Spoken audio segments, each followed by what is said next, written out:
Sergei Kravinov did not look like a prisoner, but he had spent a great deal of effort getting thrown into one of the most brutal maximum security facilities on Earth. He hadn't been caught. He had simply tracked his prey. A powerful crime boss had nested deep within the prison walls, believing himself untouchable behind layers of steel and armed guards. But when the facility transitioned to night lockdown, Sergei tore through the illusion of security, moving with terrifying velocity and absolute silence. He dismantled squads of guards using visceral, close-quarters combat, eliminated the mob boss, and vanished into the night before the alarms could even sound. He wasn't a superhero looking to make an arrest. He was an apex predator completing a hunt. This instinctual brutality was forged in Sergei's childhood. Born from the psychological torment of his billionaire father, Nikola Kravinov. Nikola was a ruthless aristocrat who ruled his family with an iron fist, teaching his sons that mercy was a fatal flaw. During an African safari meant to blood the boy, a young Sergei chose compassion over cruelty, refusing to execute a wounded lion. The beast turned on him, mauling him severely, seeing his son broken and bleeding. Nikola deemed him weak and abandoned him to die in the wilderness. Sergei's life didn't end in the dirt.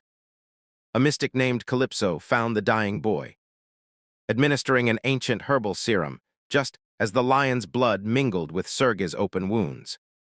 The catalyst triggered a miraculous, agonizing metamorphosis.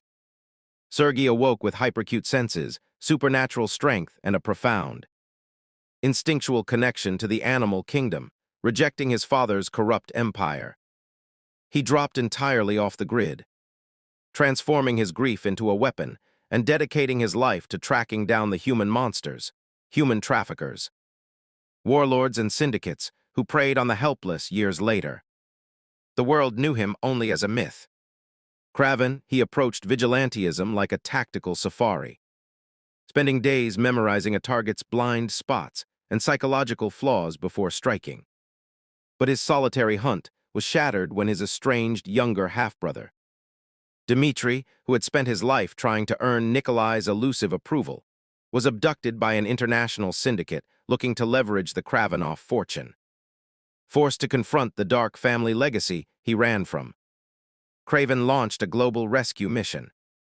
To reach Dmitri, Kravin had to cut through a massive criminal conspiracy, turning everything from gritty urban alleyways to abandoned industrial warehouses into his personal hunting grounds.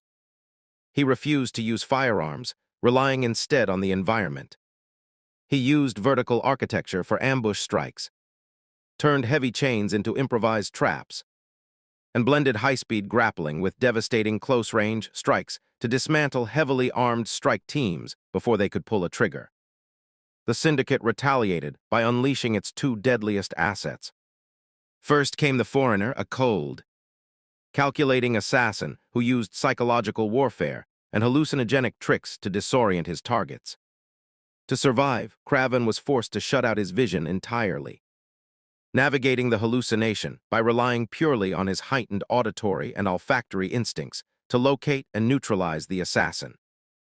But the true test came in the form of Rhino, a massive, chemically altered powerhouse with thickened, armor-like skin and near-infinite physical power. The narrative peaked in a catastrophic showdown between Kravin and Rhino. The contrast in their styles was stark. Rhino relied on devastating, blunt force charges that leveled concrete walls, while Kravin utilized kinetic fluidity. Refusing to match brute force with brute force, Kravin scaled the crumbling environment, evading heavy swings and delivering precise, punishing counterstrikes to Rhino's joints and structural weaknesses. By exploiting his opponent's reckless momentum, Kraven systematically wore the Titan down to secure an exhausting victory. With the syndicate broken and his brother secure, Sergei dealt the final blow to his father's toxic legacy, completely rejecting Nikolai's philosophy of tyranny and domination. Kraven chose a different creed. He stepped back into the shadows, fully embracing his identity not as a king, but as the world's ultimate protector, the hunter who preys on humanity's worst predators.